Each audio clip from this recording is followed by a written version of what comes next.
The Mastery of Destiny by James Allen. Foreword. The discovery of the law of evolution in the material world has prepared men for a knowledge of the law of cause and effect in the mental world.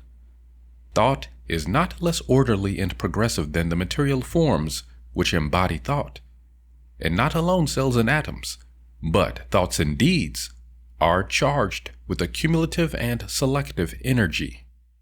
In the realm of thought and deed, the good survives, for it is the fittest.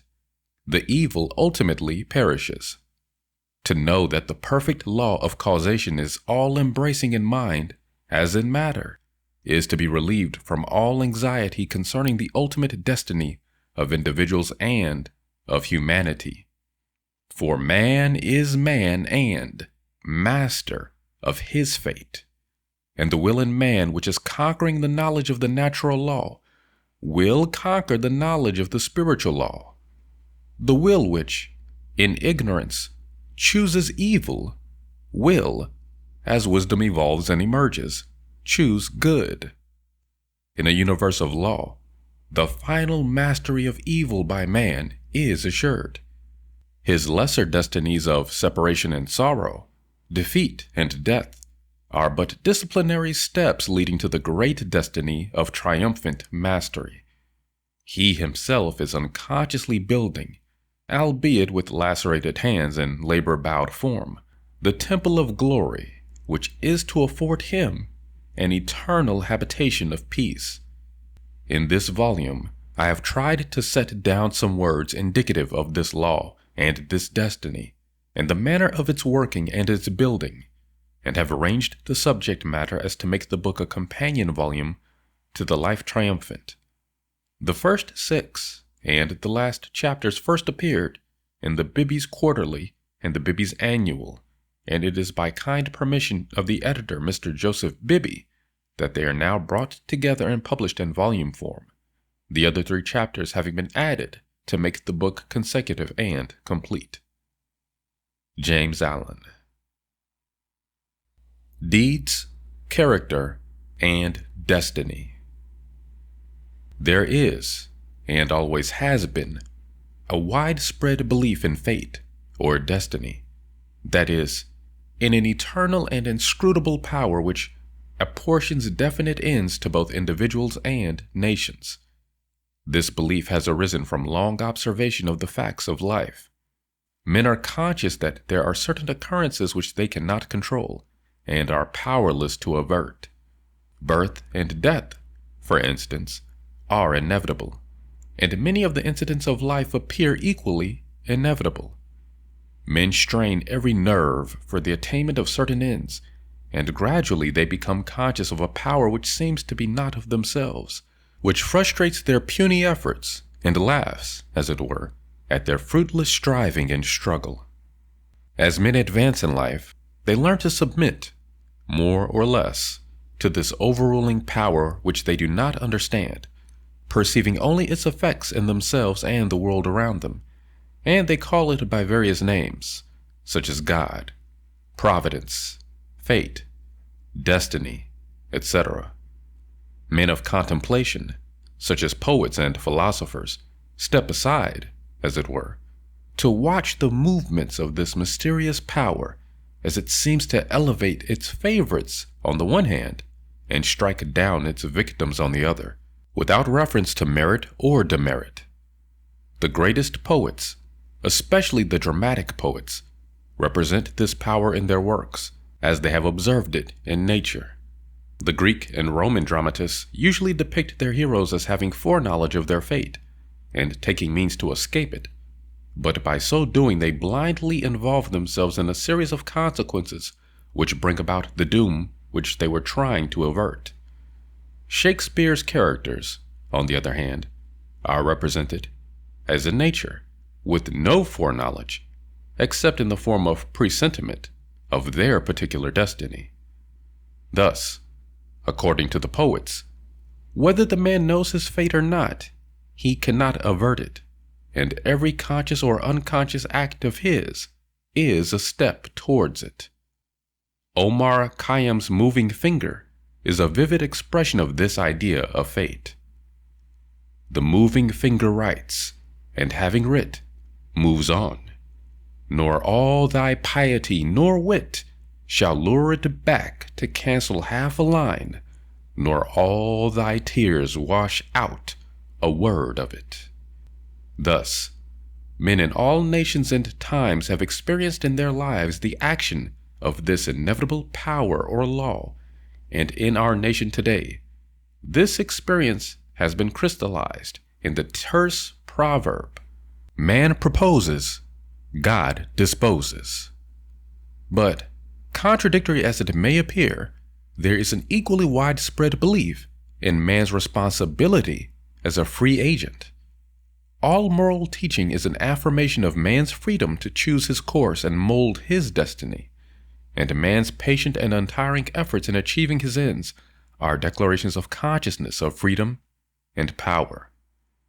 This dual experience of fate on the one hand, and freedom on the other, has given rise to the interminable controversy between the believers in fatalism and the upholders of free will, a controversy which was recently revived under the term determinism versus free will.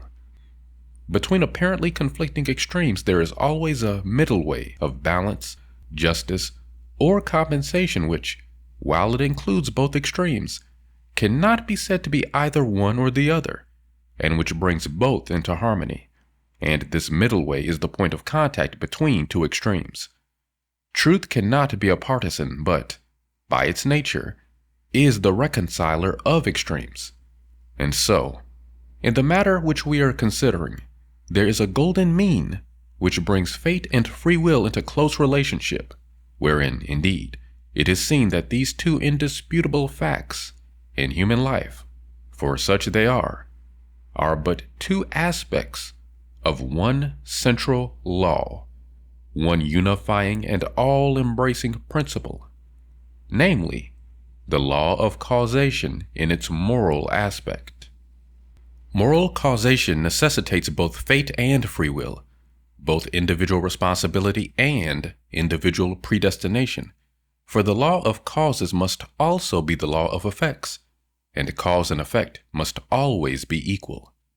The train of causation, both in matter and mind, must be eternally balanced, therefore eternally just, eternally perfect. Thus every effect may be said to be a thing preordained, but the predetermining power is a cause, and not the fiat of an arbitrary will. Man finds himself involved in the train of causation. His life is made up of causes and effects. It is both a sowing and a reaping. Each act of his is a cause which must be balanced by its effects. He chooses the cause. This is free will. He cannot choose, alter, or avert the effect. This is fate. Thus, free will stands for the power to initiate causes, and destiny is involvement in effects. It is therefore true that man is predestined to certain ends, but he himself has, though he knows it not, issued the mandate. That good or evil thing from which there is no escape, he has, by his own deeds, brought about. It may here be urged that man is not responsible for his deeds, that these are the effects of his character, and that he is not responsible for the character, good or bad, which was given him at his birth.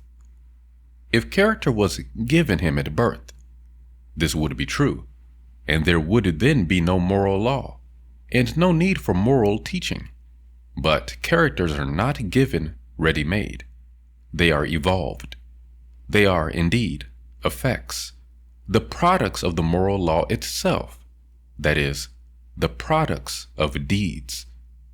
Character result of an accumulation of deeds, which have been piled up, so to speak, by the individual during his life. Man is the doer of his own deeds.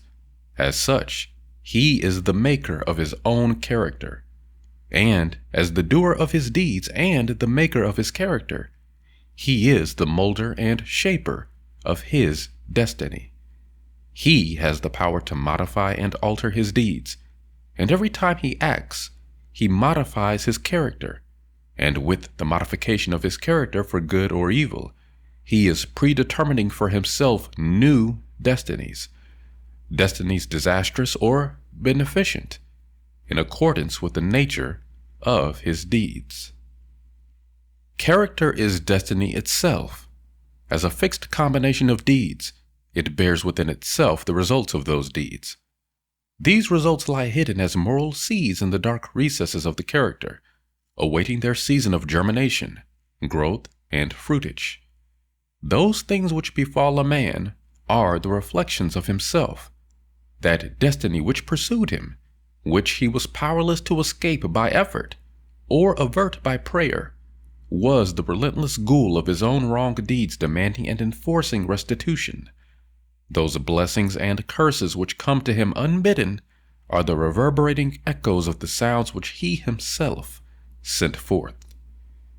It is this knowledge of the perfect law working through and above all things, of the perfect justice operating in and adjusting all human affairs, that enables the good man to love his enemies and to rise above all hatred, resentment, and complaining.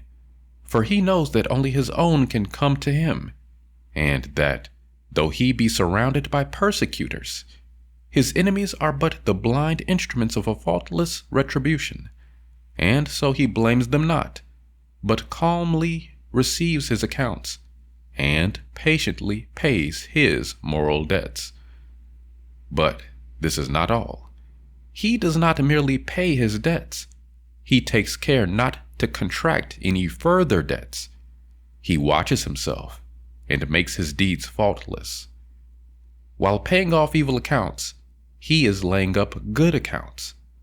By putting an end to his own sin, he is bringing evil and suffering to an end. And now let us consider how the law operates in particular instances in the outworking of destiny through deeds and character. First, we will look at this present life, for the present is the synthesis of the entire past. The net result of all that a man has ever thought and done is contained within him. It is noticeable that sometimes the good man fails and the unscrupulous man prospers, a fact which seems to put all moral maxims as to the good results of righteousness out of account. And because of this, many people deny the operation of any just law in human life, and even declare that it is chiefly the unjust that prosper. Nevertheless, the moral law exists, and is not altered or subverted by shallow conclusions. It should be remembered that man is a changing, evolving being. The good man was not always good. The bad man was not always bad. Even in this life, there was a time, in a large number of instances, when the man who is now just was unjust, when he who is now kind was cruel, when he who is now pure was impure. Conversely, there was a time in this life, in a number of instances, when he who is now unjust was just, when he who is now cruel was kind, when he who is now impure was pure. Thus, the good man who is overtaken with calamity today is reaping the result of his former evil sowing. Later he will reap the happy result of his present good sowing, while the bad man is now reaping the result of his former good sowing. Later he will reap the result of his present sowing of bad. Characteristics are fixed habits of mind, the results of deeds. An act repeated a large number of times becomes unconscious or automatic. That is, it then seems to repeat itself without any effort on the part of the doer, so that it seems to him almost impossible not to do it, and then it has become a mental characteristic. Here is a poor man out of work. He is honest and is not a shirker. He wants work and cannot get it. He tries hard and continues to fail. Where is the justice in his lot? There was a time in this man's condition when he had plenty of work, he felt burdened with it. He shirked it off and longed for ease. He thought how delightful it would be to have nothing to do. He did not appreciate the blessedness of his lot. His desire for ease is now gratified, but the fruit for which he longed and which he thought would taste so sweet has turned to ashes in his mouth. The condition which he aimed for, namely, to have nothing to do, he has reached, and there he is compelled to remain till his lesson is thoroughly learned.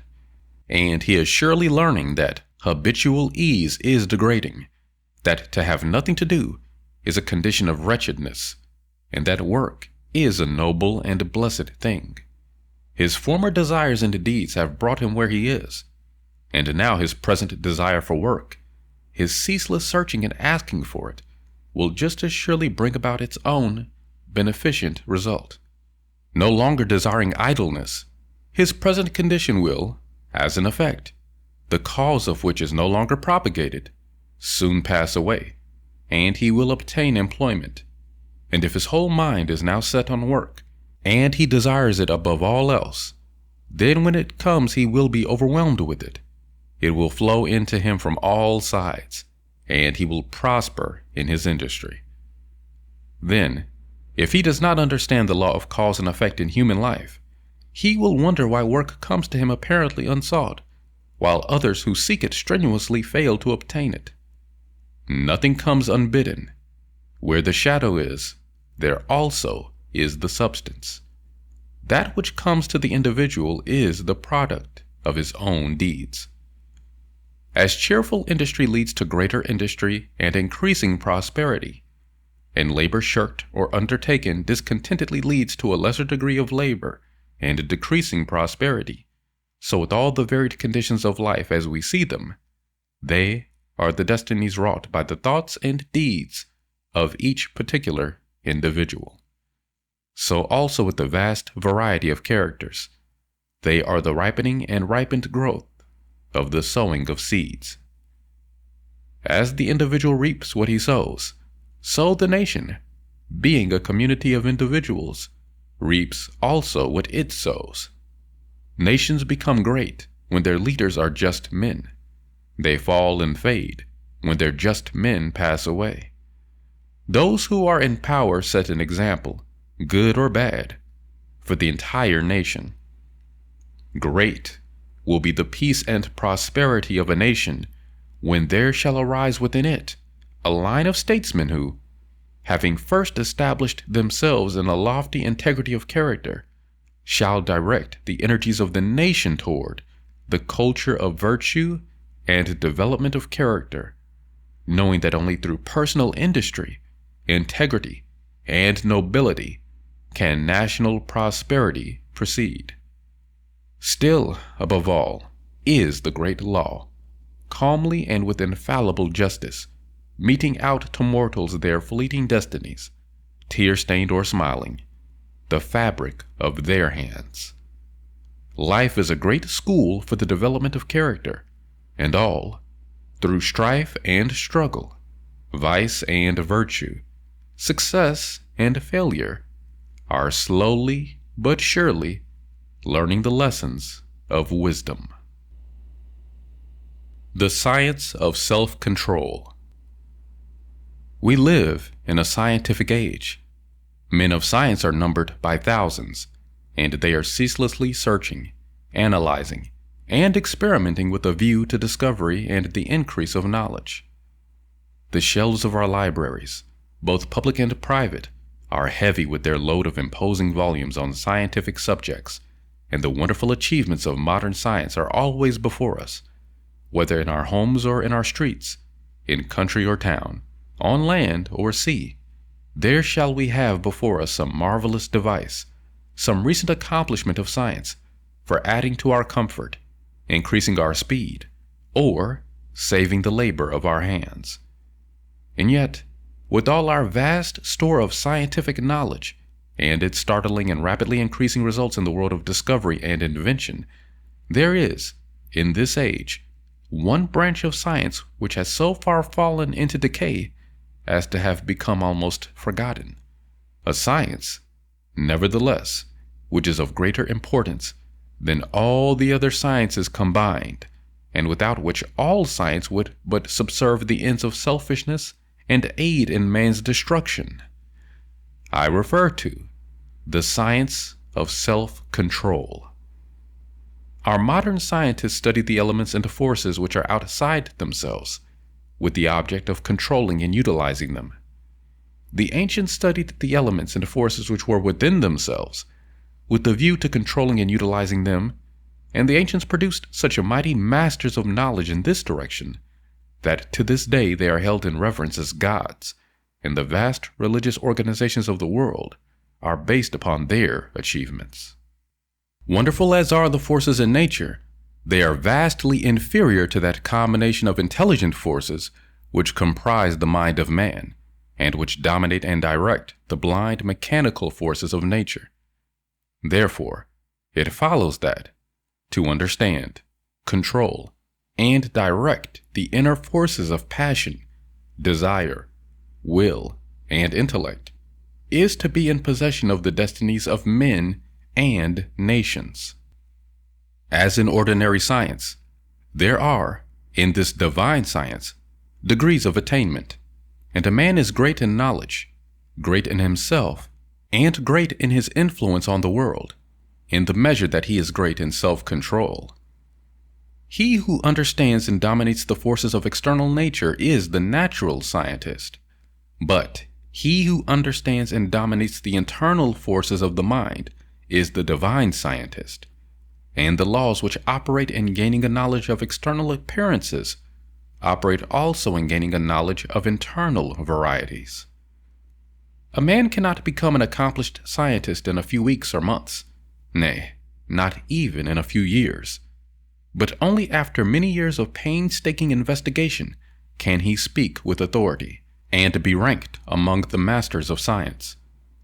Likewise, a man cannot acquire self-control and become possessed of the wisdom and peace-giving knowledge which that self-control confers, but by many years of patient labor, a labor which is all the more arduous because it is silent, and both unrecognized and unappreciated by others.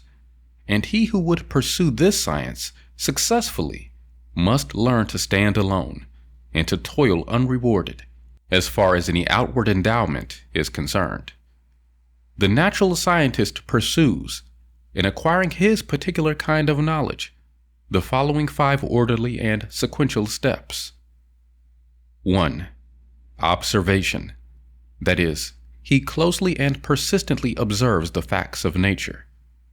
2. Experiment.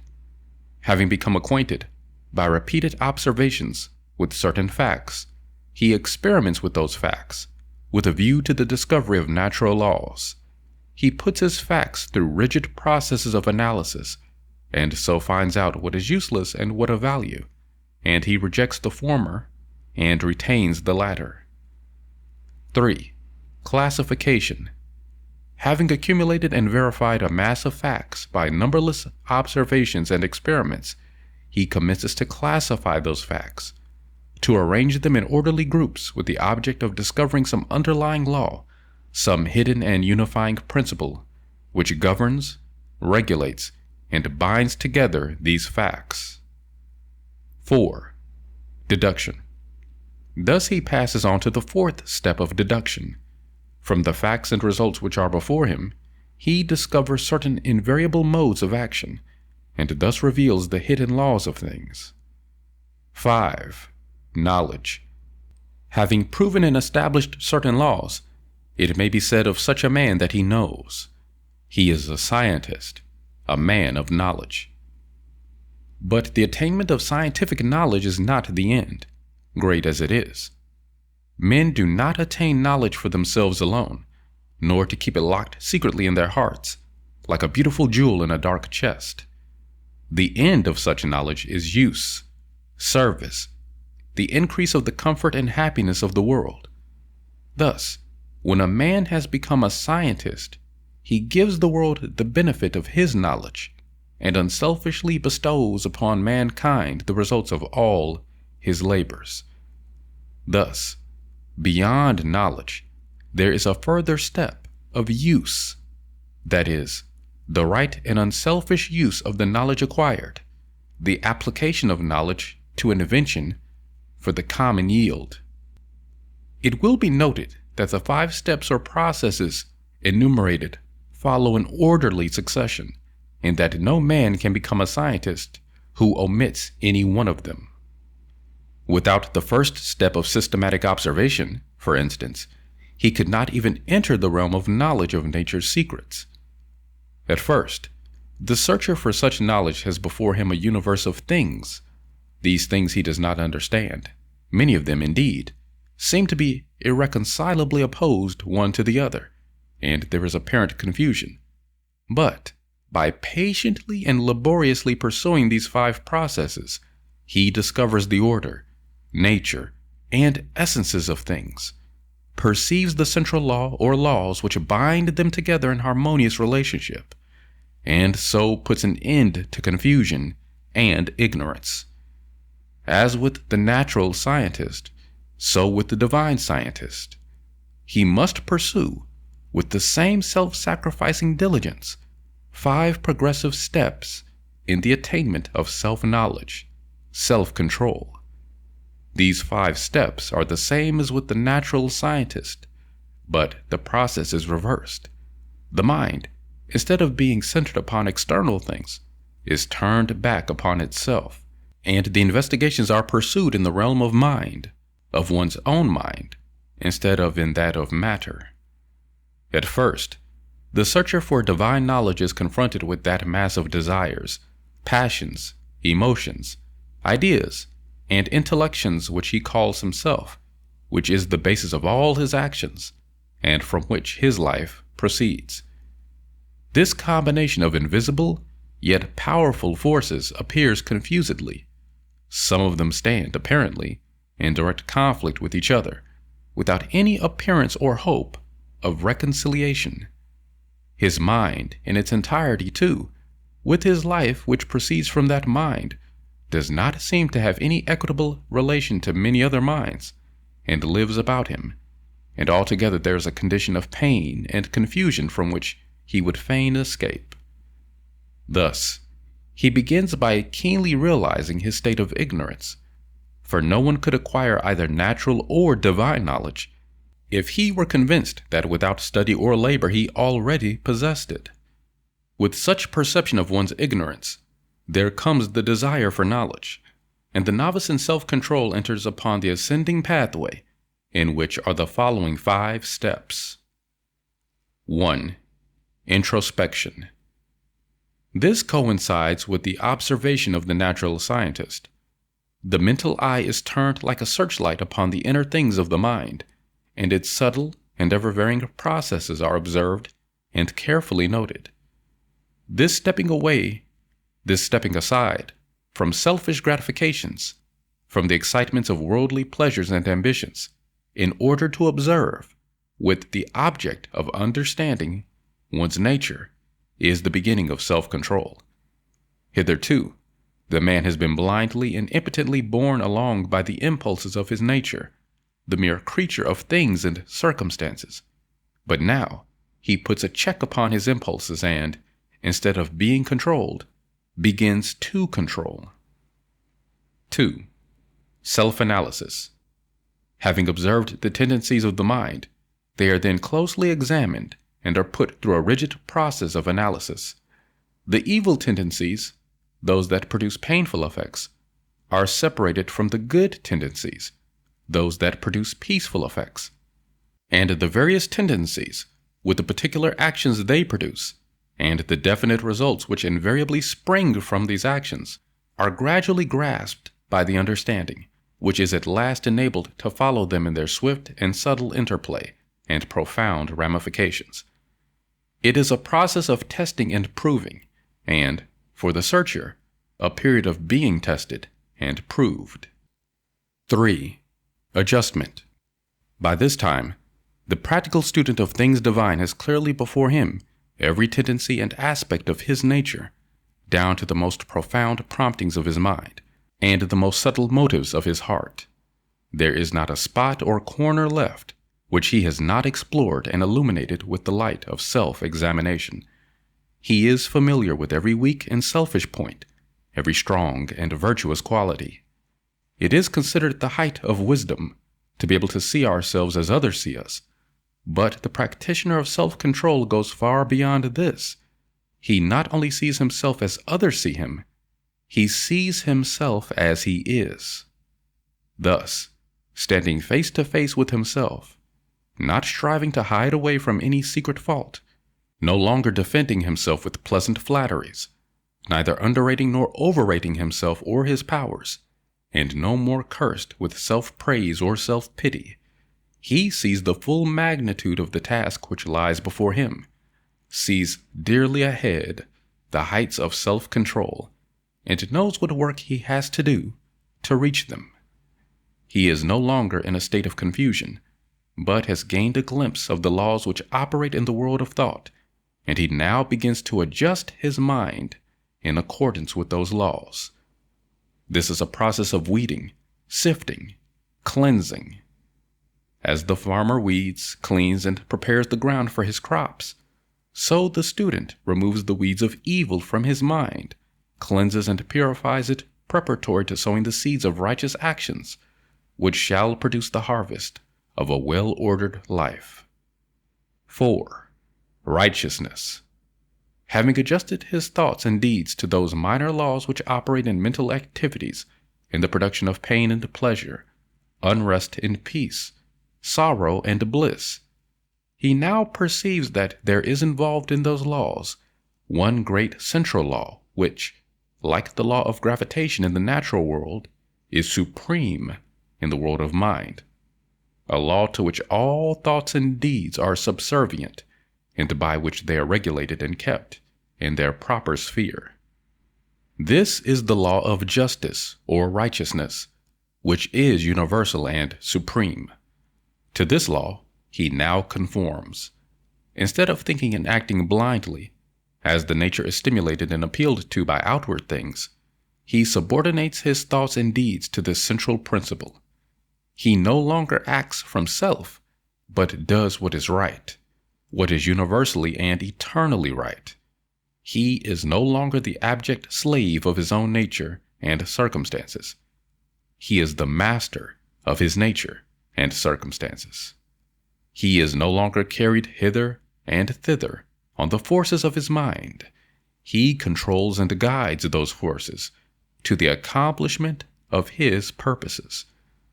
Thus, having his nature in control and subjection, not thinking thoughts, nor doing deeds which oppose the righteous law and which, therefore, that law annuls with suffering and defeat, he rises above the dominion of sin and sorrow, ignorance and doubt, and is strong, calm, and peaceful.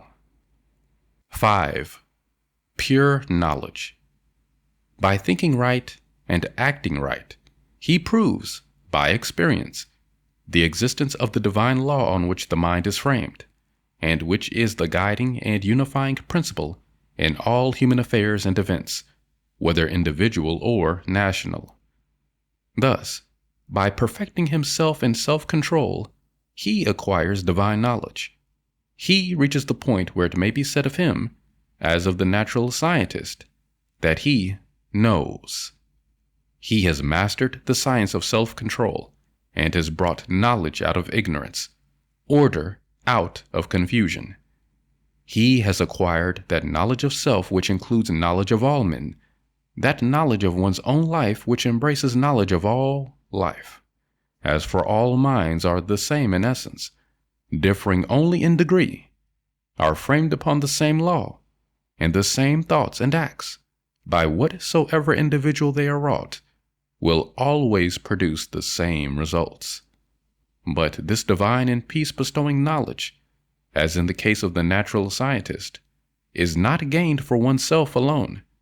For if this were so, the aim of evolution would be frustrated, and it is not in the nature of things to fall short of ripening and accomplishment. And indeed, he who thought to gain this knowledge solely for his own happiness would most surely fail. So, beyond the 5th step of pure knowledge, there is still a further one of wisdom, which is the right application of the knowledge acquired, the pouring out upon the world, unselfishly and without stint, the result of one's labors, thus accelerating progress and uplifting humanity. It may be said of men who have not gone back into their own nature to control and purify it, that they cannot clearly distinguish between good and evil, right and wrong. They reach after those things which they think will give them pleasure, and try to avoid those things which they believe will cause them pain. The source of their actions is self, and they only discover right painfully and in a fragmentary way, by periodically passing through severe sufferings and lashings of conscience. But he who practices self-control, passing through the 5 processes, which are 5 stages of growth, gains that knowledge which enables him to act from the moral law which sustains the universe. He knows good and evil, right and wrong, and thus knowing them, lives in accordance with good and right. He no longer needs to consider what is pleasant or what is unpleasant, but does what is right. His nature is in harmony with his conscience, and there is no remorse.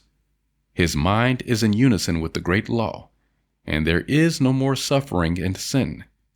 For him evil is ended, and good is all in all. Cause and effect in human conduct. It is an axiom with the scientists that every effect is related to a cause. Apply this to the realm of human conduct, and there is revealed the principle of justice. Every scientist knows, and now all men believe, that perfect harmony prevails throughout every portion of the physical universe, from the speck of dust to the greatest sun. Everywhere there is exquisite adjustment. In the sidereal universe, with its millions of suns rolling majestically through space and carrying with them their respective systems of revolving planets, its vast nebula, its seas of meteors, and its vast army of comets traveling through illimitable space with inconceivable velocity, perfect order prevails. And again, in the natural world, with its multitudinous aspects of life and its infinite variety of forms, there are the clearly defined limits of specific laws, through the operation of which all confusion is avoided, and unity and harmony eternally obtain. If this universal harmony could be arbitrarily broken, even in one small particular, the universe would cease to be. There could be no cosmos, but only universal chaos. Nor can it be possible in such a universe of law that there should exist any personal power which is above, outside, and superior to such law in the sense that it can defy it, or set it aside. For whatsoever beings exist, whether they be men or gods, they exist by virtue of such law. And the highest, best, and wisest among all beings would manifest his greater wisdom by his more complete obedience to that law which is wiser than wisdom, and than which nothing more perfect could be devised. All things, whether visible or invisible, are subservient to, and fall within the scope of, this infinite and eternal law of causation. As all things seen obey it, so all things unseen, the thoughts and deeds of men, whether secret or open, cannot escape it. Do right, it recompenseth. Do one wrong, the equal retribution must be made. Perfect justice upholds the universe. Perfect justice regulates human life and conduct. All the varying conditions of life, as they obtain in the world today, are the result of this law reacting on human conduct. Man can, and does, choose what causes he shall set in operation, but he cannot change the nature of effects. He can decide what thoughts he shall think, and what deeds he shall do, but he has no power over the results of those thoughts and deeds. These are regulated by the overruling law. Man has all power to act, but his power ends with the act committed. The result of the act cannot be altered, annulled, or escaped. It is irrevocable. Evil thoughts and deeds produce conditions of suffering. Good thoughts and deeds determine conditions of blessedness. Thus, man's power is limited to, and his blessedness or misery is determined by, his own conduct. To know this truth renders life simple, plain, and unmistakable. All the crooked paths are straightened out, the heights of wisdom are revealed, and the open door to salvation from evil and suffering is perceived and entered. Life may be likened to a sum in arithmetic. It is bewilderingly difficult and complex to the pupil who has not yet grasped the key to its correct solution. But once this is perceived and laid a hold of, it becomes as astonishingly simple as it was formerly profoundly perplexing. Some idea of this relative simplicity and complexity of life may be grasped by fully recognizing and realizing the fact that, while there are scores and perhaps hundreds of ways in which a sum may be done wrong, there is only one way by which it can be done right. And when that right way is found, the pupil knows it to be the right. His perplexity vanishes, and he knows that he has mastered the problem. It is true that the pupil, while doing his sum incorrectly, may, and frequently does, think he has done it correctly, but he is not sure. His perplexity is still there, and if he is an earnest and apt pupil, he will recognize his own error when it is pointed out by the teacher.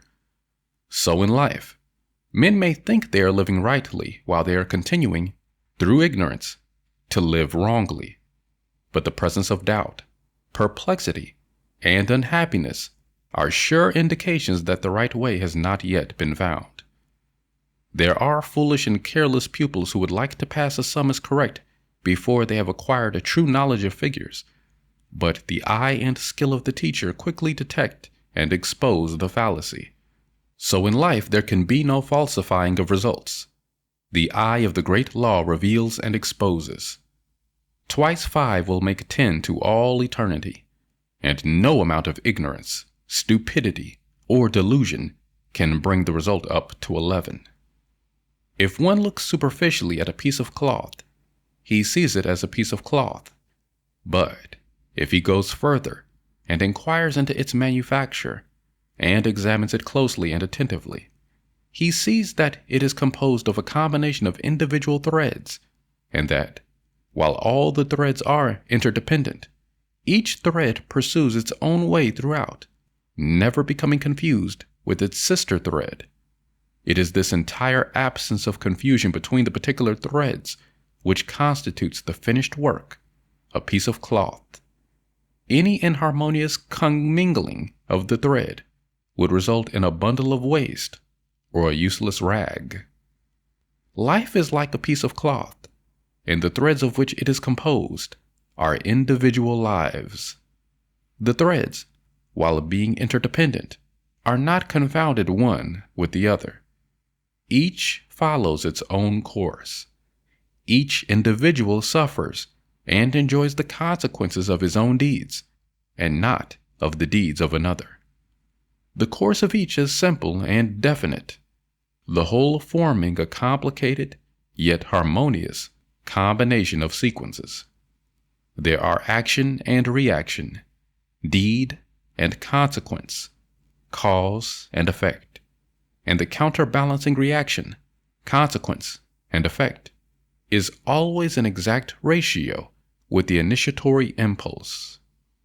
A durable and satisfactory piece of cloth cannot be made from shoddy material, and the threads of selfish thoughts and bad deeds will not produce a useful and beautiful life, a life that will wear well and bear close inspection. Each man makes or mars his own life. It is not made or marred by his neighbor or by anything external to himself. Each thought he thinks, each deed he does, is another thread, shoddy or genuine, woven into the garment of his life. And as he makes the garment, so must he wear it. He is not responsible for his neighbor's deeds. He is not the custodian of his neighbor's actions. He is responsible only for his own deeds, He is the custodian of his own actions. The problem of evil subsists in a man's own evil deeds, and it is solved when those deeds are purified. Says Rousseau, "Man, seek no longer the origin of evil. Thou thyself art its origin." Effect can never be divorced from cause. It can never be of a different nature from cause.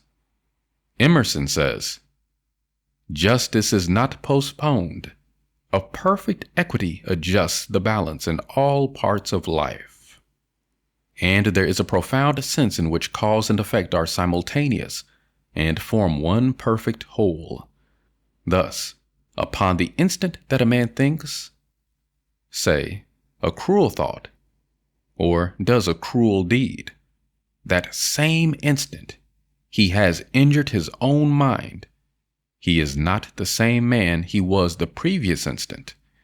He is a little viler and a little more unhappy, and a number of such successive thoughts and deeds would produce a cruel and wretched man. The same thing applies to the contrary. The thinking of a kind thought, or doing a kind deed, an immediate nobility and happiness attended. The man is better than he was before, and a number of such deeds would produce a great and blissful soul. Thus, individual human conduct determines, by the faultless law of cause and effect, individual merit or demerit, individual greatness or meanness, individual happiness or wretchedness. What a man thinks, that he does. What he does, that he is. If he is perplexed, unhappy, restless, or wretched, let him look to himself, for there and nowhere else is the source of all his trouble. Training of the will. Without strength of mind, nothing worthy of accomplishment can be done, and the cultivation of that steadfastness and stability of character which is commonly called willpower is one of the foremost duties of man, for its possession is essentially necessary both to his temporal and eternal well-being. Fixedness of purpose is at the root of all successful efforts, whether in things worldly or spiritual, and without it, man cannot be otherwise than wretched, and dependent upon others for that support which should be found within himself. The mystery which has been thrown around the subject of cultivation of the will by those who advertise to sell occult advice on the matter for so many dollars should be avoided and dispelled, for nothing could be further removed from secrecy and mystery than the practical methods by which alone strength of will can be developed. The true path of will cultivation is only to be found in the common everyday life of the individual, and so obvious and simple is it that the majority, looking for something complicated and mysterious, pass by it unnoticed. A little logical thought will soon convince a man that he cannot be both weak and strong at the same time, that he cannot develop a stronger will while remaining a slave to weak indulgences, and that, therefore, the direct and only way to that greater strength is to assail and conquer his weaknesses. All the means for the cultivation of the will are already at hand in the mind and life of the individual. They reside in the weak side of his character, by attacking and vanquishing which the necessary strength of will be developed. He who has succeeded in grasping the simple, preliminary truth will perceive that the whole science of will cultivation is embodied in the following 7 rules. 1. Break off bad habits. 2. Form good habits. 3. Give scrupulous attention to the duty of the present moment. 4. Do vigorously and at once whatever has to be done. 5. Live by rule. 6. Control the tongue. And 7. Control the mind. Anyone who earnestly meditates upon and diligently practices the above rules will not fail to develop that purity of purpose and power of will which will enable him to successfully cope with every difficulty and pass triumphantly through every emergency. It will be seen that the first step is the breaking away from bad habits. This is no easy task. It demands the putting forth of great efforts, or a succession of efforts, and it is by such efforts that the will can alone be invigorated and fortified. If one refuses to take the first step, he cannot increase in willpower, for by submitting to a bad habit, because of the immediate pleasure which it affords, one forfeits the right to rule over himself, and is so far a weak slave. He who thus avoids self-discipline and looks about for some occult secrets for gaining willpower at the expenditure of little or no effort on his part is deluding himself and is weakening the willpower which he already possesses. The increased strength of will which is gained by success in overcoming bad habits enables one to initiate good habits. For, while the conquering of a bad habit requires merely strength of purpose, the forming of a new one necessitates the intelligent direction of purpose. To do this, a man must be mentally active and energetic, and must keep a constant watch upon himself. As a man succeeds in perfecting himself in the second rule, it will not be very difficult for him to observe the third, that of giving scrupulous attention to the duty of the present moment.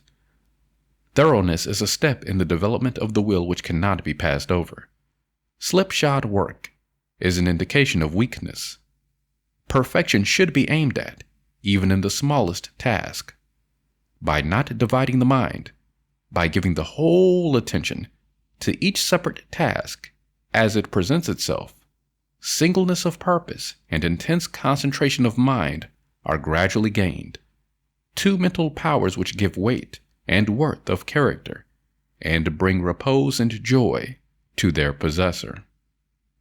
The fourth rule, that of doing vigorously and at once whatever has to be done, is equally important. Idleness and a strong will cannot go together, and procrastination is a total barrier to the acquisition of purposeful action. Nothing should be put off until another time, not even for a few minutes. That which ought to be done now should be done now. This seems to be a little thing, but it is of far-reaching importance. It leads to strength, success, and peace. The man who is able to manifest a cultivated will must also live by certain fixed rules. He must not blindly gratify his passions and impulses, but must school them to obedience. He should live according to principle and not according to passion. He should decide what he will eat and drink and wear, and what he will not eat and drink and wear, how many meals per day he will have, and at what times he will have them, at what time he will go to bed, and at what time get up. He should make rules for the right government of his conduct in every department of his life, and should religiously adhere to them. To live loosely and indiscriminately, eating and drinking and sensually indulging at the beck and call of appetite and inclination, is to be a mere animal, and not a man with will and reason. The beast and man must be scourged and disciplined and brought into subjection, and this can only be done by training the mind and life on certain fixed rules of right conduct. The saint attains to holiness by not violating his vows, and the man who lives according to good and fixed rules is strong to accomplish his purpose. The sixth rule, that of controlling the tongue, must be practiced until one has perfect command of his speech, so that he utters nothing in peevishness, anger, irritability, or with evil intent. The man of strong will does not allow his tongue to run thoughtlessly and without check. All these 6 rules, if faithfully practiced, will lead up to the 7th, which is the most important of them all, namely, rightly controlling the mind. Self-control is the most essential thing in life, yet least understood. But he who patiently practices the rules herein laid down bringing them into requisition in all his ways and undertakings, will learn, by his own experience and efforts, how to control and train his mind, and how to earn thereby the supreme crown of manhood, the crown of a perfectly poised will. Thoroughness. Thoroughness consists in doing little things as though they were the greatest things in the world. That the little things of life are of primary importance is a truth not generally understood, and the thought that little things can be neglected, thrown aside, or slurred over is at the root of that lack of thoroughness which is so common, and which results in imperfect work and unhappy lives. When one understands that the great things of the world and of life consist of a combination of small things, and that without this aggregation of small things, the great things would be non-existent, then he begins to pay careful attention to those things which he formerly regarded as insignificant. He thus acquires the quality of thoroughness and becomes a man of usefulness and influence, for the possession or non-possession of this one quality may mean all the difference between a life of peace and power and one of misery and weakness. Every employer of labor knows how comparatively rare this quality is, how difficult it is to find men and women who will put thought and energy into their work and do it completely and satisfactorily. Bad workmanship abounds. Skill and excellence are acquired by few. Thoughtlessness, carelessness, and laziness are such common vices that it should cease to appear strange that, in spite of social reform, the ranks of the unemployed should continue to swell, for those who scamp their work today will, another day, in the hour of deep necessity, look and ask for work in vain. The law of the survival of the fittest is not based on cruelty. It is based on justice. It is one aspect of that divine equity which everywhere prevails. Vice is beaten with many stripes. If it were not so, how could virtue be developed? The thoughtless and lazy cannot take precedence of, or stand equally with, the thoughtful and industrious. A friend of mine tells me that his father gave all his children the following piece of advice: whatever your future work may be, put your whole mind upon it and do it thoroughly. You need then have no fear as to your welfare, for there are so many who are careless and negligent that the services of the thorough man are always in demand. I know those who have, for years, tried almost in vain to secure competent workmanship in spheres which do not require exceptional skill, but which call chiefly for forethought, energy, and conscientious care. They have discharged one after another for negligence, laziness, incompetence, and persistent breaches of duty, not to mention other vices which have no bearing on this subject. Yet the vast army of the unemployed continues to cry out against the laws, against society, and against heaven.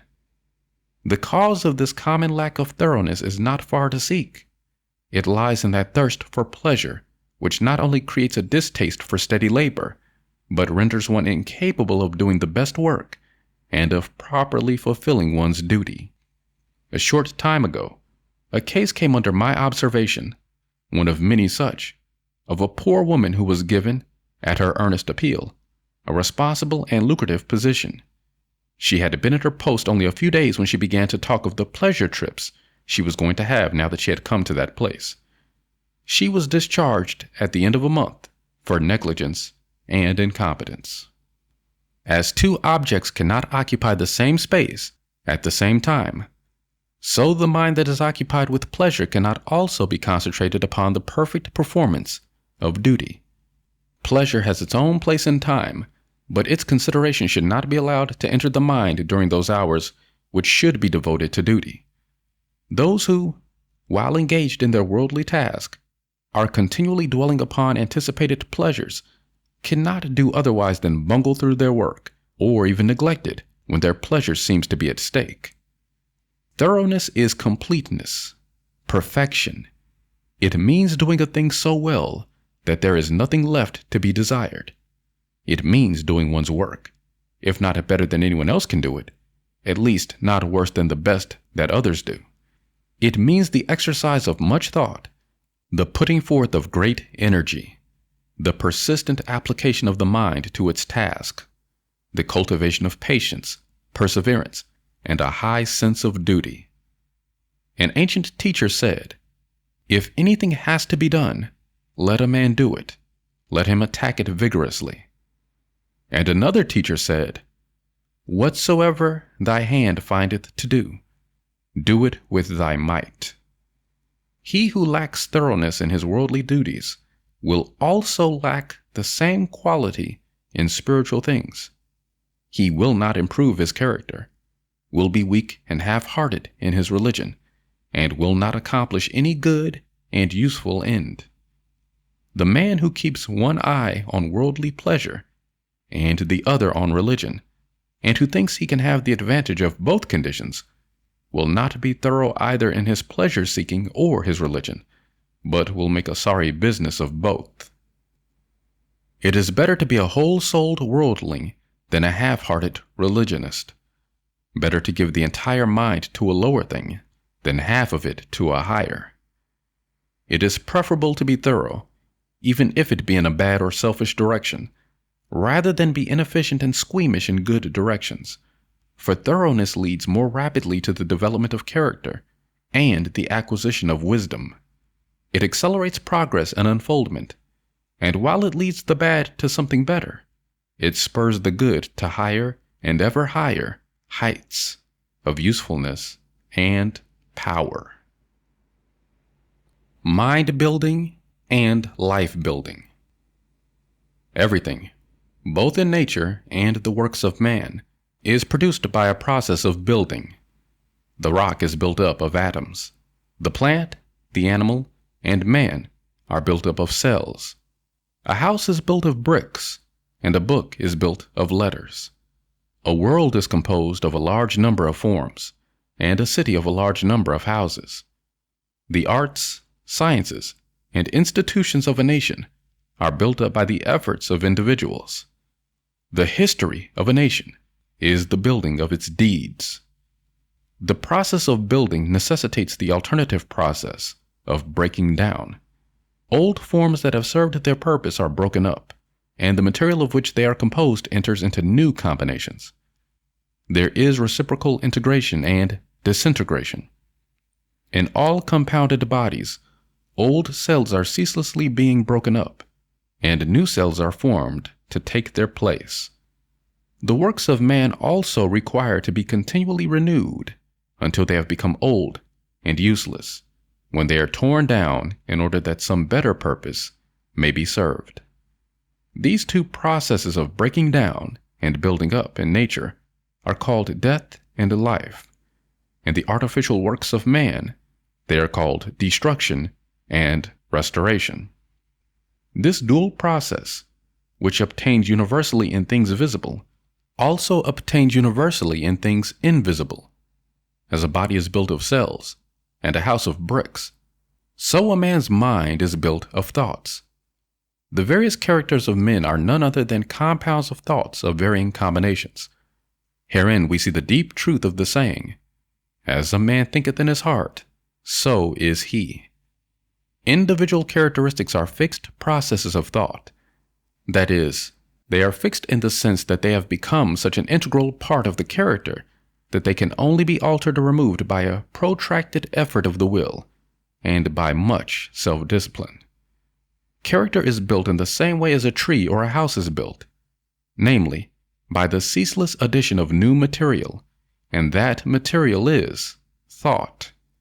By the aid of millions of bricks, a city is built. By the aid of millions of thoughts, a mind, a character, is built. Every man is a mind builder, whether he recognizes it or not. Every man must perforce think, and every thought is another brick laid down in the edifice of mind. Such bricklaying is done loosely and carelessly by a vast number of people, the result being unstable and tottering characters that are ready to go down under the first little gust of trouble or temptation. Some also, put into the building of their minds large numbers of impure thoughts. These are so many rotten bricks that crumble away as fast as they are put in, leaving always an unfinished and unsightly building, and one which cannot afford no comfort and no shelter for its possessor.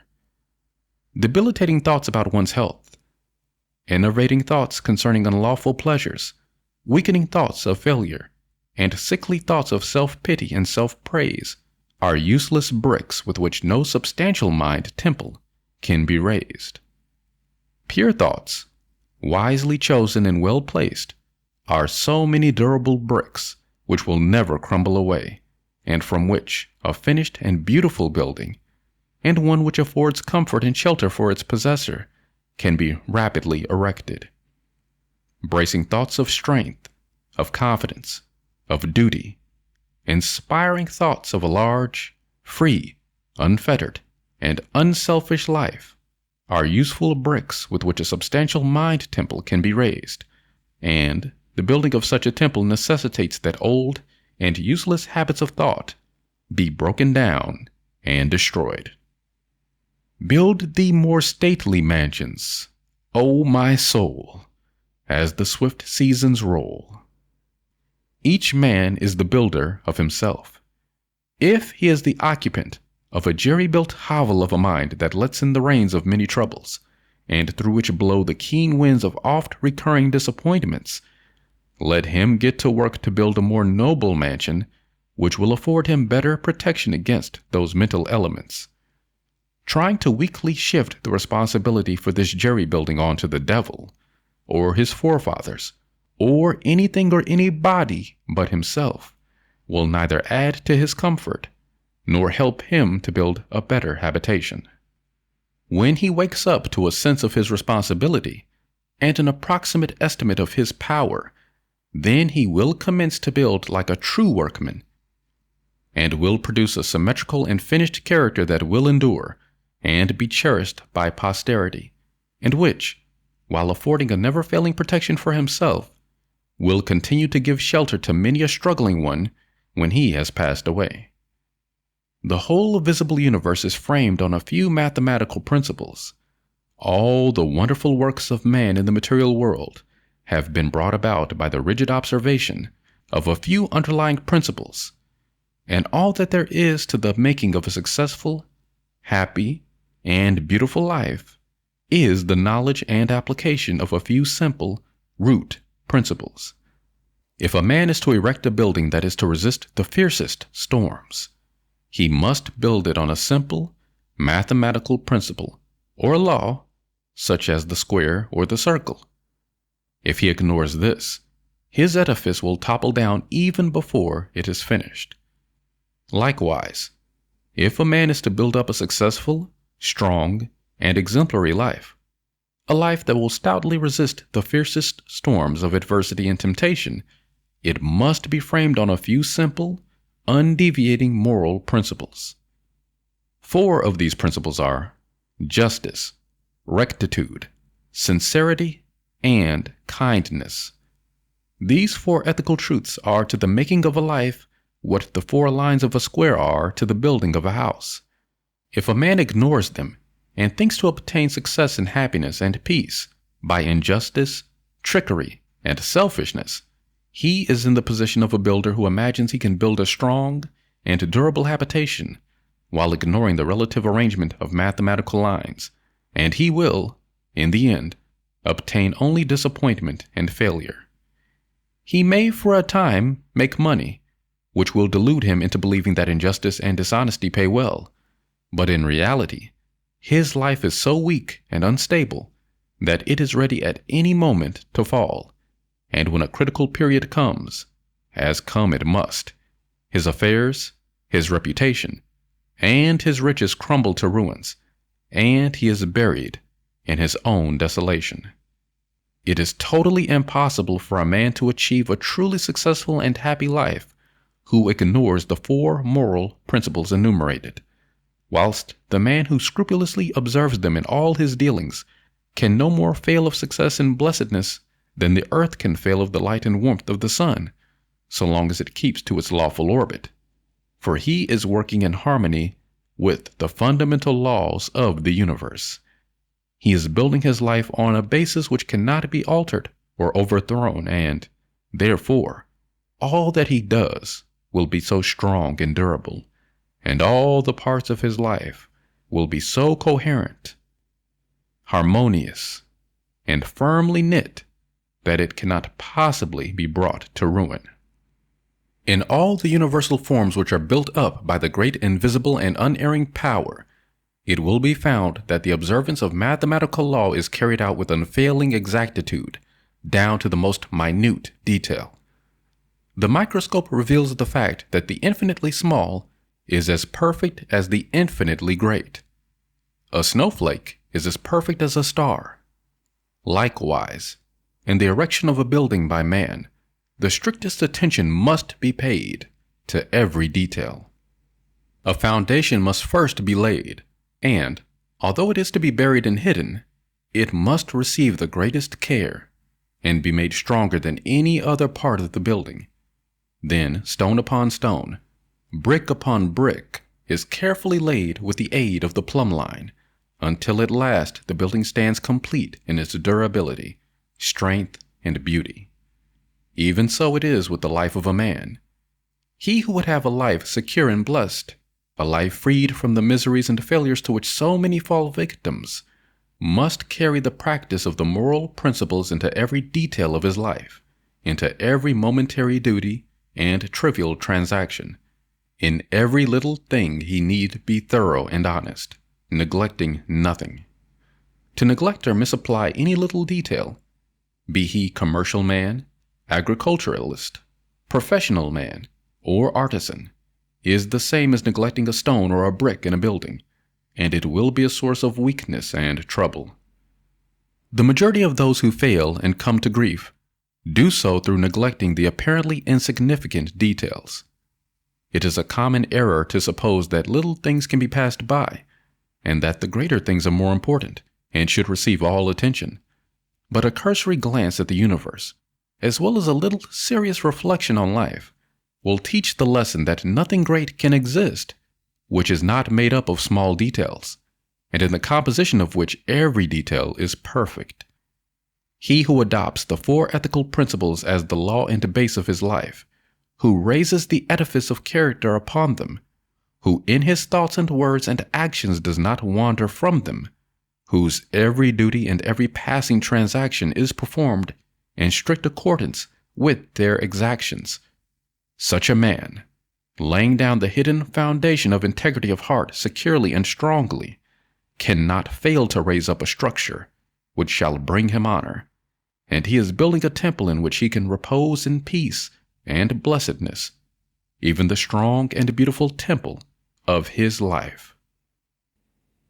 Cultivation of Concentration. Concentration, or the bringing of the mind to a center and keeping it there, is vitally necessary to the accomplishment of any task. It is the father of thoroughness and the mother of excellence. As a faculty, it is not an end in itself, but it is an aid to all faculties, all work. Not a purpose in itself, it is yet a power which serves all purposes. Like a steam in mechanics, it is a dynamic force in the machinery of the mind and the functions of life. The faculty is a common possession, though in its perfection it is rare, just as will and reason are common possessions, though a perfectly poised will and a comprehensive reason are rare possessions, and the mystery which some modern mystical writers have thrown around it is entirely superfluous. Every successful man, in whatever direction his success may lie, practices concentration, though he may know nothing about it as a subject of study. Every time one becomes absorbed in a book or task, or is rapt in devotion or assiduous in duty, concentration, in a greater or lesser degree, is brought into play. Many books purporting to give instructions on concentration make its practice and acquisition an end in itself, in that there is no surer nor swifter way to its destruction. The fixing of the eyes upon the tip of the nose, upon a doorknob, a picture, a mystical symbol, or the portrait of a saint, or the centering of the mind upon the navel, the pineal gland, or some imaginary point in space. I have seen all these methods seriously advised in works on this subject, with the object of acquiring concentration is like trying to nourish the body by merely moving the jaw as in the act of eating, without taking food in. Such methods prevent the end at which they aim. They lead towards dispersion and not concentration, towards weakness and imbecility, rather than towards power and intelligence. I have met those who have squandered, by these practices, what measure of concentration they at first possessed, and have become the prey of a weak and wandering mind. Concentration is an aid to the doing of something. It is not the doing of something in itself. A ladder has no value in and of itself, but only insofar as it enables us to reach something which we could not otherwise reach. In like manner, concentration is that which enables the mind to accomplish with ease that which it would otherwise be impossible to accomplish, but of itself is a dead thing and not a living accomplishment. Concentration is so interwoven with the uses of life that it cannot be separated from duty, and he who tries to acquire it apart from his task, his duty, will not only fail, but diminish, and not increase, his mental control and executive capacity, and so render himself less and less fit to succeed in his undertakings. In the task of the hour is all the means for the cultivation of concentration, whether the task be the acquiring of divine knowledge or the sweeping of a floor, without resorting to methods which have no practical bearing on life. For what is concentration but the bringing of a well-controlled mind to the doing of that which has to be done? He who does his work in an aimless, a hurried, or thoughtless manner, and resorts to his artificial concentration methods, to his doorknob, his picture, or nasal extremity, in order to gain that which he imagines to be some kind of mystical power, but which is of very ordinary and practical quality, though he may drift towards insanity, and I knew one man who became insane by these practices, he will not increase in steadiness of mind. The great enemy of concentration, and therefore of all skill and power, is a wavering, wandering, undisciplined value in and of itself, but only insofar as it enables us to reach something which we could not otherwise reach. In like manner, concentration is that which enables the mind to accomplish with ease that which it would be otherwise impossible to accomplish, but of itself it is a dead thing, and not a living accomplishment. A scattered and undisciplined army would be useless. To make it effective in action and swift in victory, it must be solidly concentrated and masterfully directed. Scattered and diffused thoughts are weak and worthless. Thoughts marshaled, commanded, and directed upon a given point are invincible. Confusion, doubt, and difficulty give way before their masterly approach. Concentrated thought enters largely into all successes and informs all victories. There is no more secret about its acquirement than about any other acquisition, for it is governed by the underlying principle of all development, namely, practice. To be able to do a thing, you must begin to do it, and keep on doing it until the thing is mastered. This principle prevails universally in all arts, sciences, trades, in all learning, conduct, religion. To be able to paint, one must paint. To know how to use a tool skillfully, he must use the tool. To become learned, he must learn. To become wise, he must do wise things. And to successfully concentrate his mind, he must concentrate it. But the doing is not all. It must be done with energy and intelligence. The beginning of concentration, then, is to go to your daily task and put your mind on it, bringing all your intelligence and mental energy to a focus upon that which has to be done. And every time the thoughts are found wandering aimlessly away, they should be brought promptly back to the thing in hand. Thus, the center upon which you are to bring your mind to a point is not your pineal gland or a paint in space, but the work which you are doing every day, and your object in thus concentrating is to be able to do your work with smooth rapidity and consummate skill. For until you can thus do your work, you have not gained any degree of control over the mind. You have not acquired the power of concentration. This powerful focusing of one's thought and energy and will upon the doing of things is difficult at first, as everything worth acquiring is difficult. But daily efforts, strenuously made and patiently followed up on, will soon lead to such a measure of self-control as will enable one to bring a strong and penetrating mind to bear upon any work undertaken. A mind that will quickly comprehend all the details of the work and dispose of them with accuracy and dispatch. He will thus, as his concentrative capacity increases, enlarge his usefulness in the scheme of things and increase his value to the world, thus inviting nobler opportunities and opening the door to higher duties. He will also experience the joy of a wider and fuller life. In the process of concentration, there are the four following stages. 1. Attention. 2. Contemplation. 3. Abstraction. And 4. Activity and repose. At first, the thoughts are arrested, and the mind is fixed upon the object of concentration, which is the task in hand. This is attention. The mind is then roused into vigorous thought concerning the way of proceeding with the task. This is contemplation. Protracted contemplation leads to a condition of mind in which the doors of the senses are all closed against the entrance of outside distractions, the thoughts being wrapped in and solely and intensely centered upon the work in hand. This is abstraction. The mind thus centered in profound cogitation reaches a state in which the maximum of work is accomplished with the minimum of friction. This is activity and repose. Attention is the first stage in all successful work. They who lack it fail in everything. Such are the lazy, the thoughtless, the indifferent, and incompetent. When attention is followed by an awakening of the mind to serious thought, then the second stage is reached. To ensure success in all ordinary, worldly undertakings, it is not necessary to go beyond these two stages.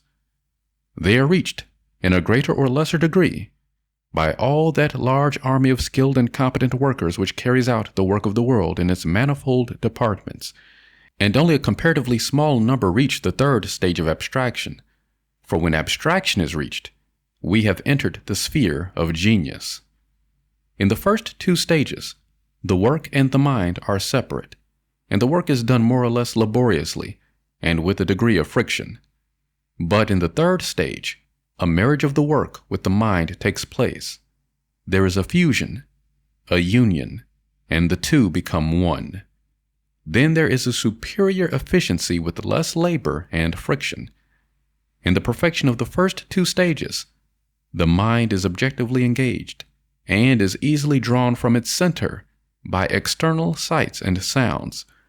But when the mind has attained perfection in abstraction, the subjective method of working is accomplished, as distinguished from the objective. The thinker is then oblivious to the outside world, but is vividly alive in his mental operations. If spoken to, he will not hear, and if plied with more vigorous appeals, he will bring back his mind to outside things as one coming out of a dream. Indeed, this abstraction is a kind of waking dream, but its similarity to a dream ends with the subjective state. It does not obtain in the mental operations of that state, in which, instead of the confusion of dreaming, there is perfect order, penetrating insight, and a wide range of comprehension. Whoever attains to perfection in abstraction will manifest genius in the particular work upon which his mind is centered. Inventors, artists, poets, scientists, philosophers, and all men of genius are men of abstraction.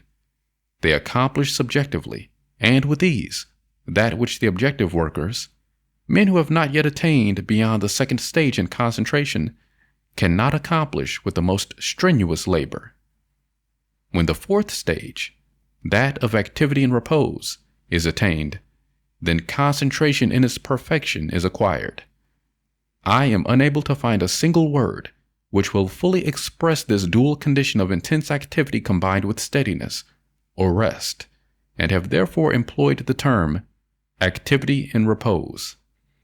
The term appears contradictory, but the simple illustration of a spinning top will serve to explain the paradox. When a top spins at the maximum velocity, the friction is reduced to the minimum, and the top assumes that condition of perfect repose, which is a sight so beautiful to the eye and so captivating to the mind of the schoolboy, who then says his top is asleep. The top is apparently motionless, but it is the rest, not of inertia, but of intense and perfectly balanced activity. So the mind that has acquired perfect concentration is, when engaged in that intense activity of thought which results in productive work of the highest kind, in a state of quiet poise and calm repose. Externally, there is no apparent activity, no disturbance, and the face of a man who has acquired this power will assume a more or less radiant calmness, and the face will be more sublimely calm when the mind is most intensely engaged in active thought. Each stage of concentration has its particular power. Thus, the first stage, when perfected, leads to usefulness. The second leads to skill, ability, talent. The third leads to originality and genius, while the fourth leads to mastery and power, and makes leaders and teachers of men. In the development of concentration also, as in all objects of growth, the following stages embody the preceding ones in their entirety. Thus, in contemplation, attention is contained. In abstraction, both attention and contemplation are embodied. And he who has reached the last stage brings into play, in the act of contemplation, all the four stages. He who has perfected himself in concentration is able, at any moment, to bring his thoughts to a point upon any matter, and to search into it with the strong light of an active comprehension. He can both take a thing up and lay it down with equal deliberation. He has learned how to use his thinking faculties to fixed purposes and guide them towards definite ends. He is an intelligent doer of things, and not a weak wanderer amid chaotic thought.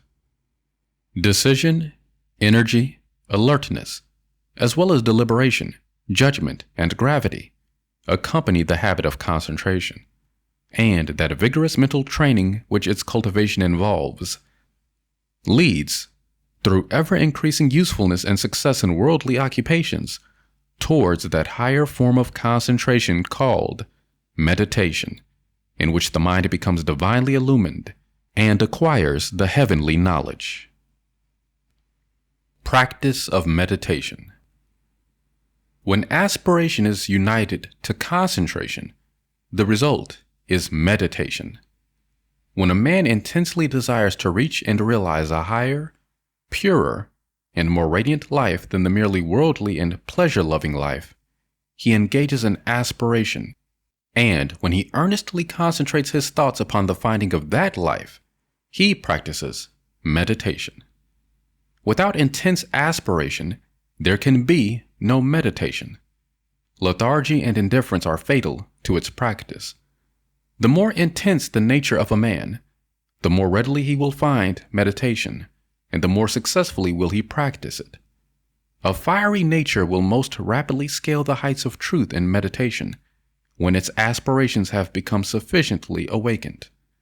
Concentration is necessary to worldly success. Meditation is necessary to spiritual success. Worldly skill and knowledge are acquired by concentration. Spiritual skill and knowledge are acquired by meditation. By concentration, a man can scale the highest heights of genius, but he cannot scale the heavenly heights of truth.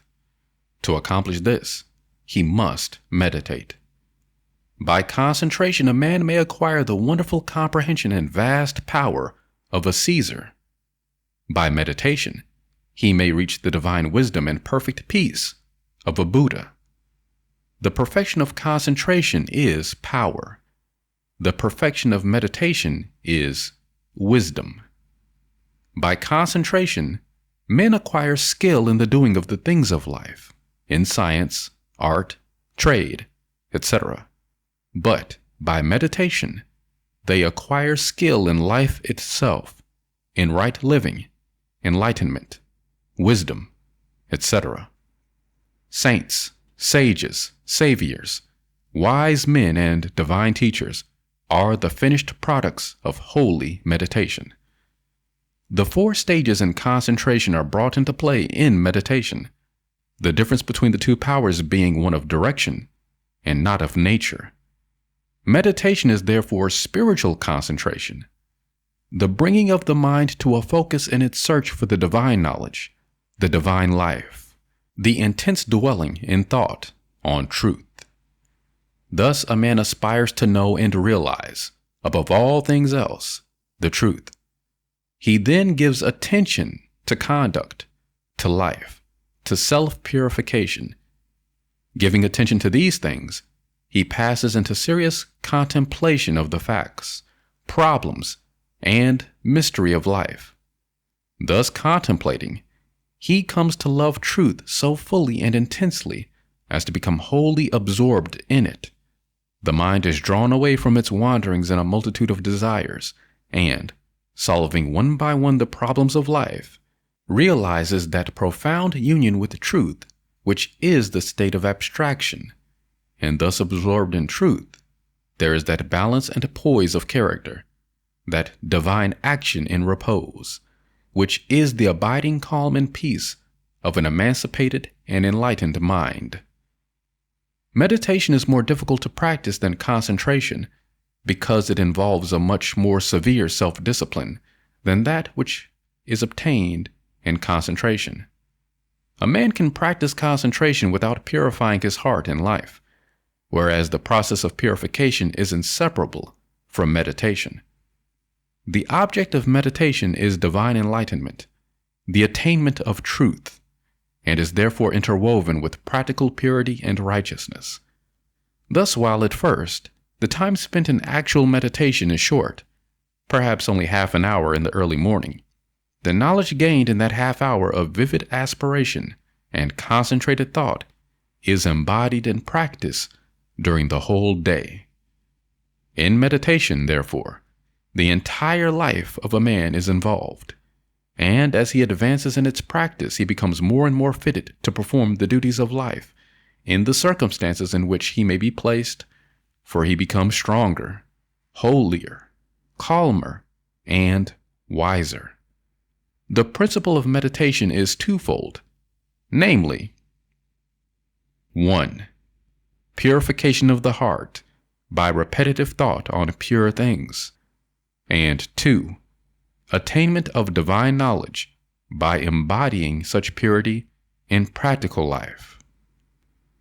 Man is a thought being, and his life and character are determined by the thoughts in which he habitually dwells.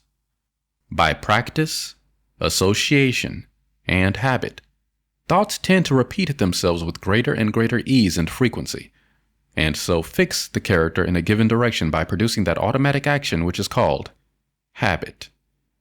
By daily dwelling upon pure thoughts, the man of meditation forms the habit of pure and enlightened thinking, which leads to pure and enlightened actions and well-performed duties.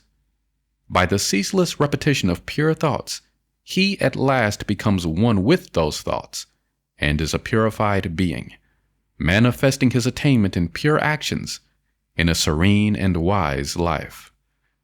The majority of men live in a series of conflicting desires, passions, emotions, and speculations, and there are restlessness, uncertainty, and sorrow. But when a man begins to train his mind in meditation, he gradually gains control over this inward conflict by bringing his thoughts to a focus upon a central principle.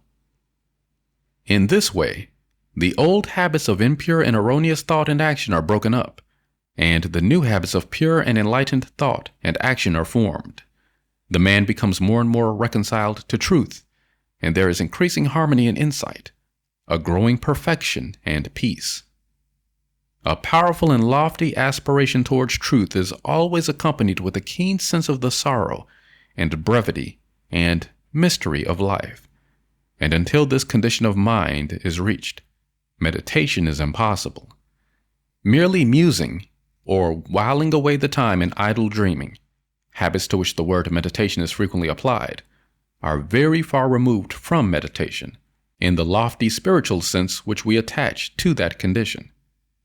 It is easy to mistake reverie for meditation. This is a fatal mistake which must be avoided by one striving to meditate. The two must not be confused. Reverie is a loose dreaming into which a man falls.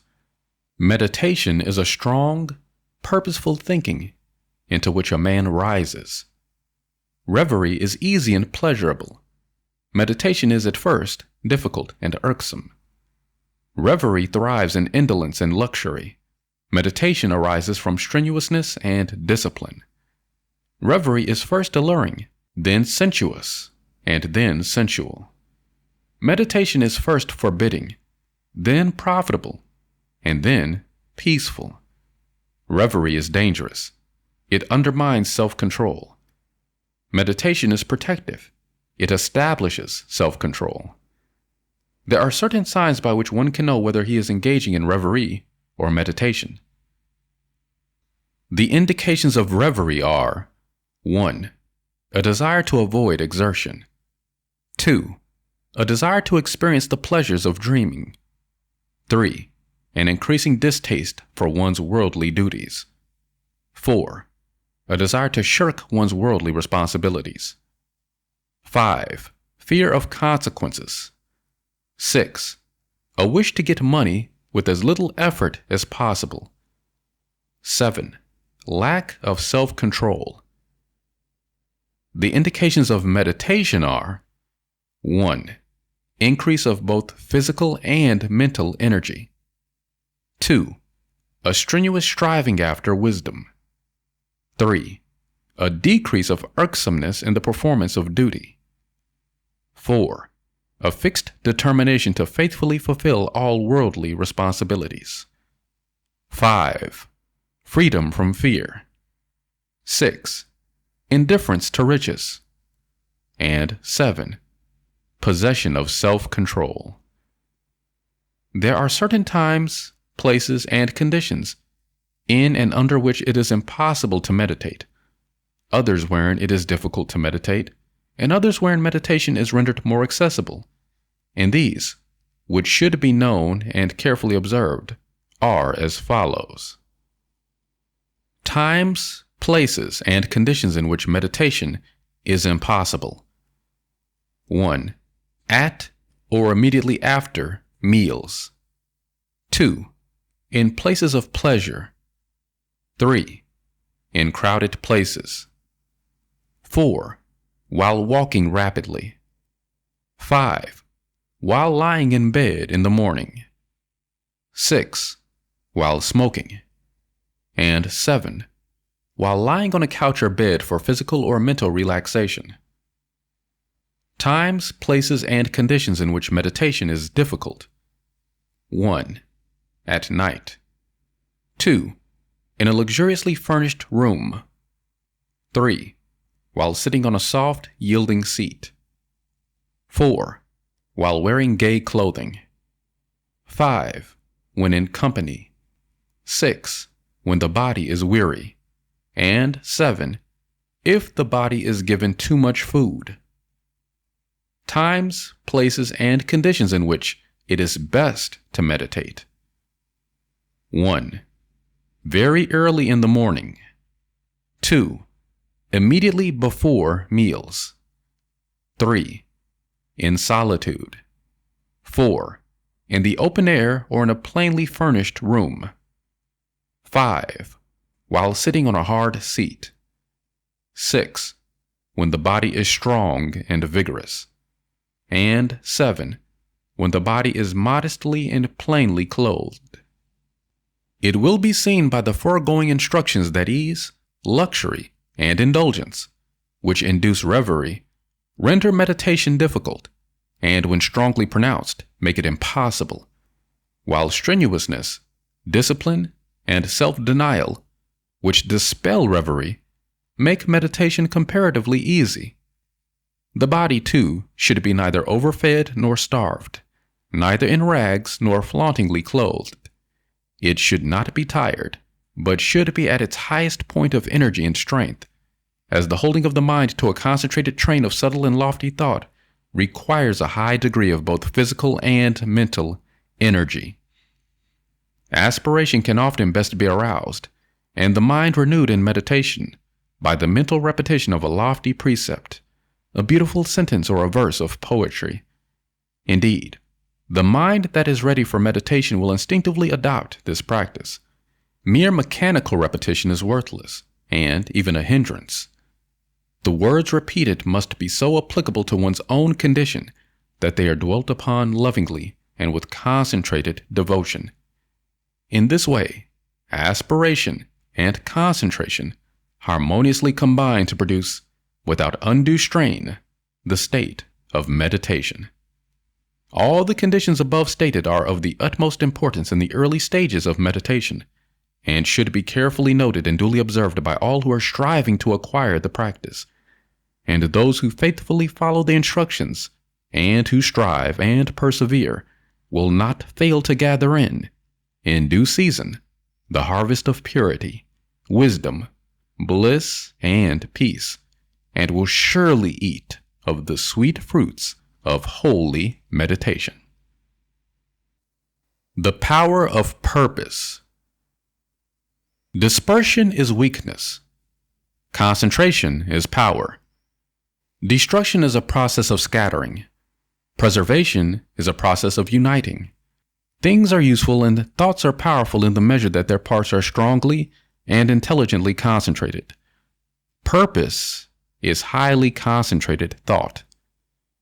All the mental energies are directed to the attainment of an object, and obstacles which intervene between the thinker and the object are, one after another, broken down and overcome. Purpose is the keystone in the temple of achievement. It binds and holds together in a complete whole that which would otherwise lie scattered and useless. Empty whims, ephemeral fancies, vague desires, and half-hearted resolutions have no place in purpose. In the sustained determination to accomplish, there is an invincible power which swallows up all inferior considerations and marches direct to victory. All successful men are men of purpose.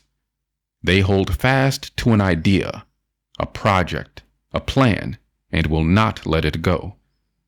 They cherish it, brood upon it, tend to and develop it, and when assailed by difficulties, they refuse to be beguiled into surrender. Indeed, the intensity of the purpose increases with the growing magnitude of the obstacles encountered. The men who have molded the destinies of humanity have been men mighty of purpose. Like the Roman laying his road, they have followed along a well-defined path and have refused to swerve aside even when torture and death confronted them. The great leaders of the race are the mental road makers, and mankind follows in the intellectual and spiritual paths which they have carved out and beaten. Great is the power of purpose. To know how great, let a man study it in the lives of those whose influence has shaped the ends of nations and directed the destinies of the world. In an Alexander, a Caesar, or a Napoleon, we see the power of purpose when it is directed in a worldly and personal channel. In a Confucius, a Buddha, or a Christ, we perceive its vaster power when its course is along heavenly and impersonal paths. Purpose goes with intelligence. There are lesser and greater purposes according with degrees of intelligence. A great mind will always be great of purpose. A weak intelligence will be without purpose. A drifting mind argues a measure of undevelopment. What can resist an unshakable purpose? What can stand against it or turn it aside? Inert matter yields to a living force, and circumstance succumbs to the power of purpose. Truly, the man of unlawful purpose will, in achieving his ends, destroy himself. But the man of good and lawful purpose cannot fail. It only needs that he daily renew the fire and energy of his fixed resolve to consummate his object. The weak man, who grieves because he is misunderstood, will not greatly achieve. The vain man, who steps aside from his resolve in order to please others and gain their approbation, will not highly achieve. The double-minded man, who thinks to compromise his purpose, will fail. The man of fixed purpose who, whether misunderstandings and foul accusations, or flatteries and fair promises, rain upon him, does not yield a fraction of his resolve, is the man of excellence and achievement, of success, greatness, power. Hindrances stimulate the man of purpose. Difficulties nerve him to renewed exertion. Mistakes, losses, pains do not subdue him, and failures are steps in the ladder of success, for he is ever conscious of the certainty of final achievement. All things at last yield to the silent, irresistible, all-conquering energy of purpose. Out of the night that covers me, black as the pit from pole to pole, I thank whatever gods may be for my unconquerable soul. In the frail clutch of circumstance, I have not whined nor cried aloud. Under the bludgeoning of chance, my head is bloody but unbowed. It matters not how strait the gate, how charged with punishment the scroll.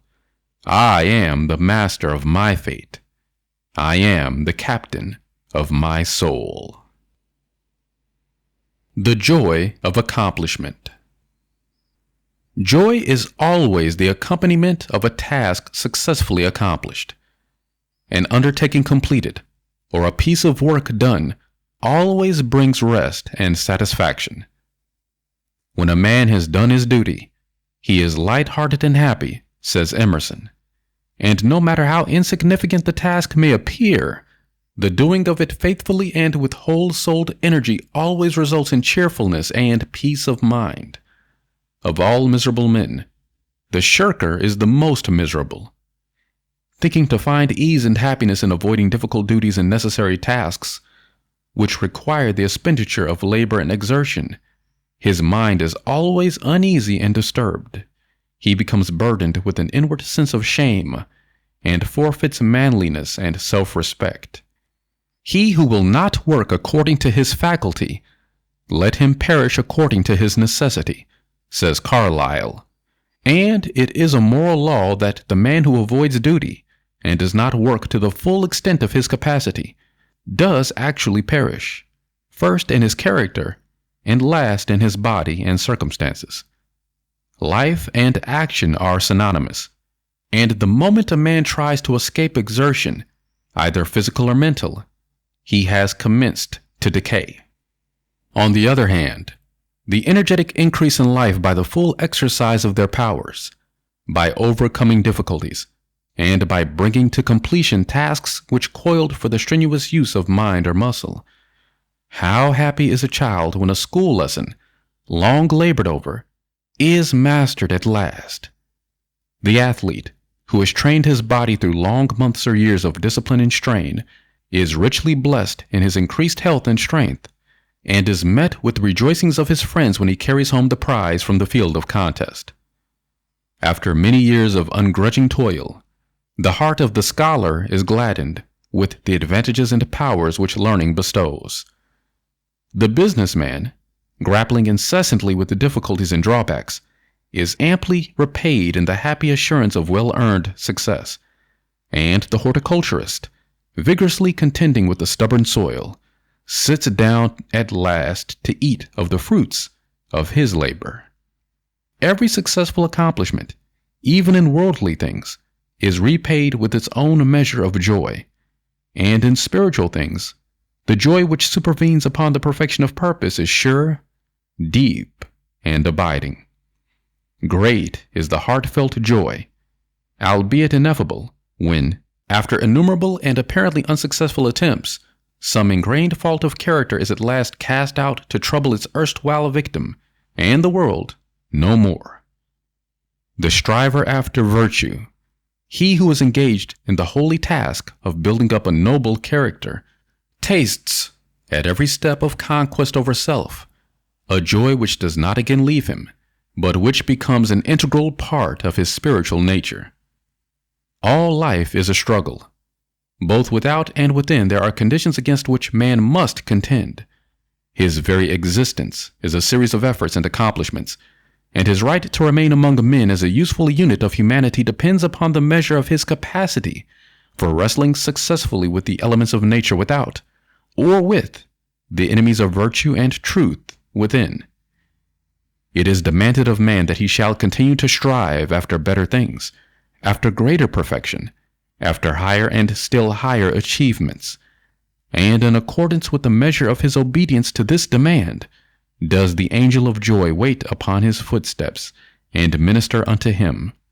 For he who is anxious to learn, eager to know, and who puts forth efforts to accomplish, finds the joy which eternally sings at the heart of the universe. First in little things, then in greater, and then in greater still, must man strive, until at last he is prepared to make the supreme effort and strive for the accomplishment of truth, succeeding in which he will realize the eternal joy. The price of life is effort. The acme of effort is accomplishment. The reward of accomplishment is joy. Blessed is the man who strives against his own selfishness. He will taste in its fullness the joy of accomplishment.